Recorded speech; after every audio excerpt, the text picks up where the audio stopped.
Assalamualaikum warahmatullahi wabarakatuh. Bertemu kembali dengan channel PLC Physics Learning Center.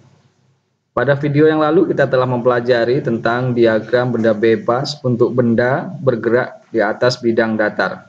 Kali ini kita akan melanjutkan dengan benda bergerak di atas bidang miring.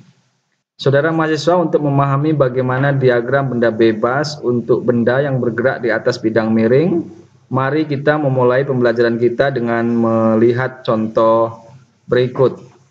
Dua buah balok masanya masing-masing M1 dan M2, di mana M2 lebih besar daripada M1, terletak pada bidang miring dengan sudut kemiringan theta seperti pada gambar di bawah. Apabila massa tali diabaikan dan koefisien gesek kinetik μk, maka tentukan A. Percepatan sistem benda tersebut, dan B. Tegangan tali pada sistem benda tersebut.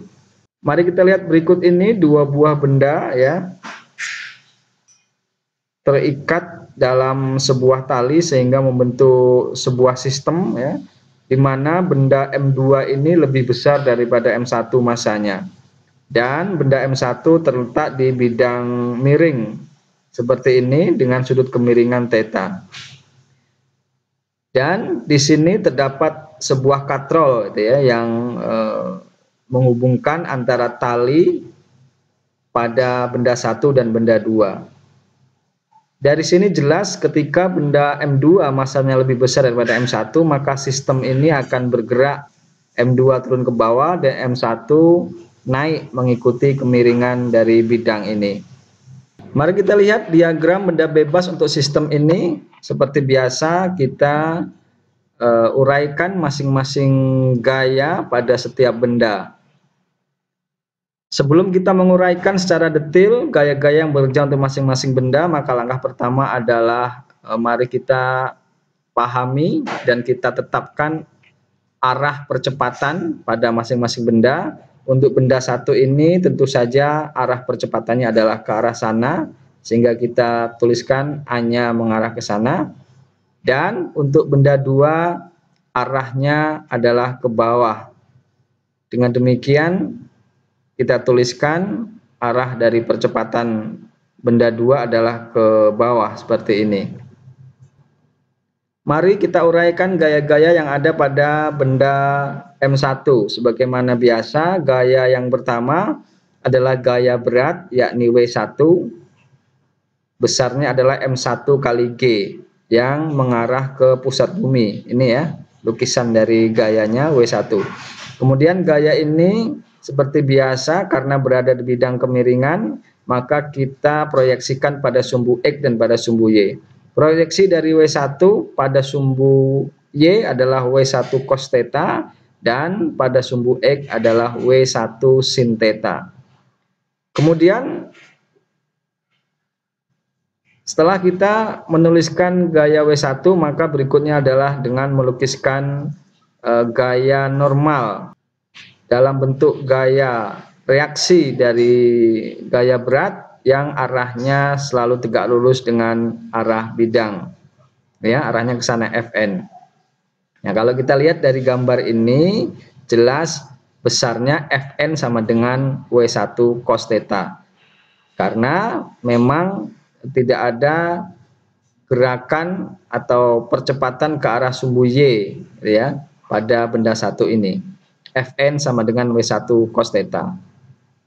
Nah, kemudian seperti yang kita bahas sebelumnya, ketika benda ini mengalami gerak ke arah sana ya, ke arah atas, tentu saja karena antara permukaan benda dengan permukaan bidang ini terdapat koefisien gesek, maka dengan bergeraknya benda ke sana akan muncul gaya gesek yang arahnya melawan dari arah gerak benda. Dalam hal ini kita tulis sebagai FK, yakni gaya gesek kinetik pada benda 1. Kemudian berikutnya ada gaya yang ditimbulkan oleh tegangan tali ya. Karena tali ini tersambung antara benda 1 dan benda 2, kita dapat melukiskan di wilayah ini ada T ya. Lalu mari kita lihat pada benda kedua, kita lukiskan gayanya dengan cara yang sama. Ada W2 ya, yang arahnya ke bawah, W2 yakni M2 kali G, dan gaya tegangan tali yang arahnya ke atas. Mari kita tuliskan persamaan-persamaan resultan gaya yang terdapat pada masing-masing benda menggunakan prinsip hukum 2 Newton. Yang pertama, kita dapat mendefinisikan gaya-gaya pada benda 1. Pada benda 1, sigma Fy sama dengan M1 kali A sama dengan 0 nih ya, karena benda 1 tidak mengalami percepatan ke arah sumbu Y sehingga sigma Fy-nya sama dengan 0. Kita definisikan sigma Fy-nya sendiri adalah Fn dikurang W1 cos theta. Fn ini positif karena mengarah ke atas dan W1 cos theta ini negatif karena mengarah ke bawah. Fn min W1 cos theta sama dengan 0. Dengan demikian Fn sama dengan M1G cos theta. Sementara pada sumbu X kita juga bisa menuliskan sigma Fx sama dengan M1 kali A. Ingat bahwa pada sumbu X ini, pada arah X, benda M1 ini memiliki percepatan, sehingga sigma Fx-nya tidak sama dengan 0. Tapi sigma Fx sama dengan M1 kali A. Ini kita tulis. Ya, sigma Fx sama dengan M1 kali A. Nah, mari kita lihat gaya-gaya yang terdapat pada arah sumbu X. Gaya positif yang pertama ada T. Positif karena gaya ini searah dengan arah percepatan. Sekali lagi, pada sistem ini kita bisa menganggap gaya akan positif jika searah dengan arah percepatan A dan akan negatif jika berlawanan arah dengan arah percepatan A. T ya, positif dikurang W1 sin theta ya, dikurang lagi gaya geseknya Fk. Ini ada Fk sama dengan M1A. Kita uraikan T sama dengan nih M1G sin theta dikurang gaya gesek sendiri adalah mu K kali Fn ya, sama dengan M1A. Kita uraikan kembali, Fn-nya itu sendiri adalah M1G cos theta. Sehingga persamaannya kita bisa tuliskan T min M1G sin theta dari sini ya, min ini mu K M1G cos theta sama dengan M1A.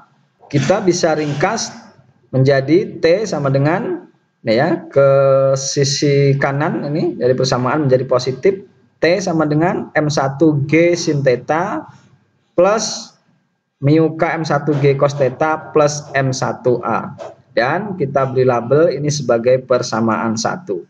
Nah, dari sini sebenarnya kita sudah bisa menentukan besarnya T ya. Ini pertanyaan kedua, tentukan besarnya tegangan tali pada sistem tersebut. Namun demikian,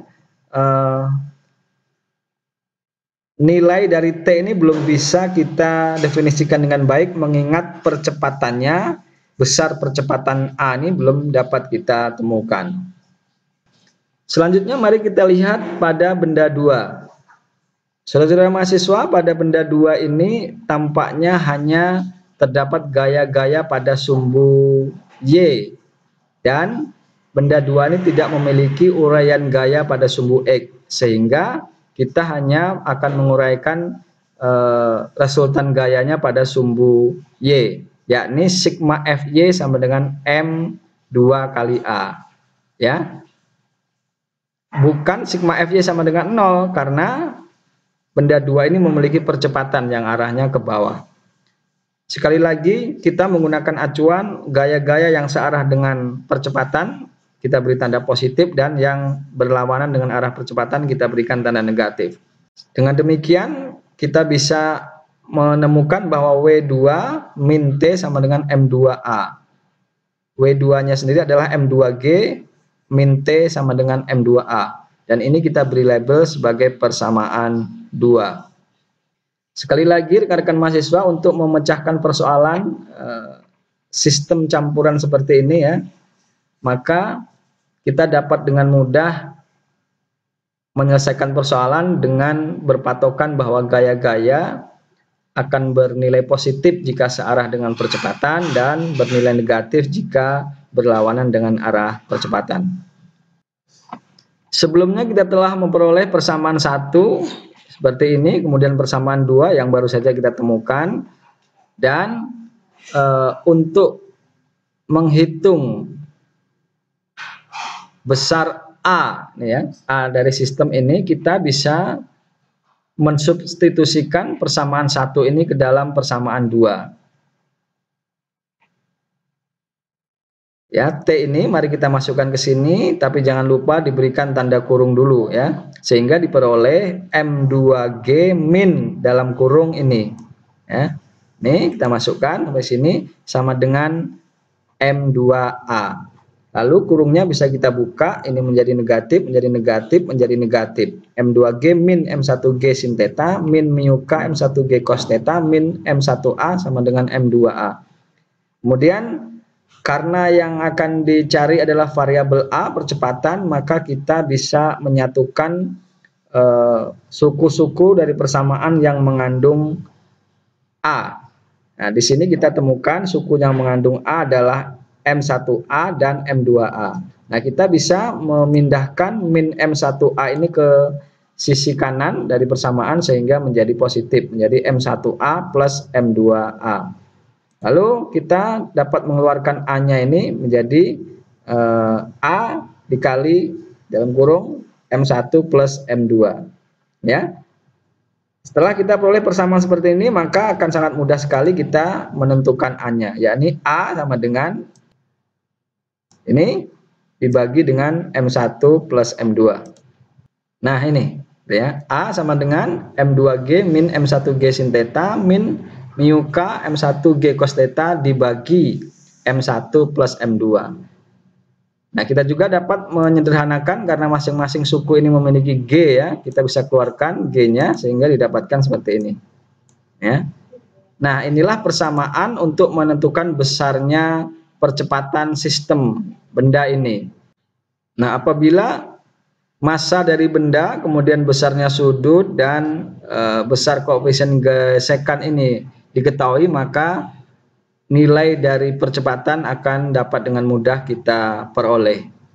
Nah, kita beri label ini sebagai persamaan 3 ya. Jadi nilai A dapat kita hitung menggunakan persamaan 3. Ini adalah jawaban dari pertanyaan pertama, yakni berapa besar percepatan pada sistem benda. Kemudian persamaan ini akan kita gunakan untuk menjawab pertanyaan B, yakni berapa besar tegangan tali pada sistem benda. Untuk menghitung besarnya tegangan tali T ya pada sistem ini, kita bisa memasukkan persamaan 3 yang sudah kita peroleh tadi ke persamaan 1. Kita ingat kembali persamaan 1 tadi adalah ini, dan persamaan 3 yang barusan kita peroleh adalah ini. Nah, nilai A ini kita akan substitusikan ke dalam persamaan 1 ke sini. Kita gantikan ya nilai A ini. Jangan lupa diberikan kurung kurawal sehingga T-nya sama dengan seperti ini. Kita masukkan ke sini. Ya. Nah, sebenarnya dari sini saja jika besaran-besaran ini diketahui nilainya, maka kita akan dapat dengan mudah menemukan berapa newton tegangan tali gitu ya. Namun karena di sini dalam bentuk simbol-simbol, maka kita juga dapat menyederhanakan lebih lanjut persamaan ini menjadi seperti ini ya. Anda boleh coba hitung, buktikan sampai diperoleh persamaan ini. Namun dalam aplikasinya, dalam memecahkan persoalan yang variabel-variabelnya nilainya diketahui, maka dengan persamaan seperti ini saja, di sini Anda akan bisa menemukan besarnya T pada sistem ini. Mengakhiri perkuliahan ini ada tugas yang harus Anda kerjakan di rumah. 2 buah balok bermassa M1 dan M2, di mana M2 lebih besar daripada M1, terletak pada bidang seperti pada gambar di bawah. Apabila massa tali diabaikan dan koefisien gesek kinetik benda 1 dan benda 2 secara berurutan adalah mu K1 dan mu K2, maka tentukan percepatan sistem benda tersebut dan B tegangan tali pada sistem. Jadi kasusnya ya agak mirip ya. Bedanya kalau yang tadi benda ini tergantung di sini, nah sekarang ini benda ini bergerak di atas bidang datar. Jadi Anda dapat mengkombinasikan prinsip-prinsip penguraian gaya pada benda yang bergerak di atas bidang datar dan benda yang bergerak di atas bidang miring. Caranya hampir sama dengan contoh yang sudah kita bahas ya. Anda uraikan gaya pada masing-masing benda, kemudian tentukan mana gaya yang berarah searah dengan arah percepatan. Ini percepatannya ke sana ya, karena M2 lebih besar, dari ini ke sana dan ini ke sini. Gaya-gaya yang searah dengan percepatan memiliki nilai positif dan yang melawan percepatan memiliki nilai negatif ini. Ya, nanti di sini ada T dan di sini juga ada T. Nah, ini juga Anda uraikan M2-nya yang berada di atas bidang miring sama seperti tadi. Nanti Anda akan dapat dengan mudah untuk menentukan persamaan percepatan dan tegangan tali. Silakan mencoba. Demikian pembelajaran kita kali ini, mudah-mudahan memberikan manfaat untuk kita semua. Mari kita akhiri. Assalamualaikum warahmatullahi wabarakatuh.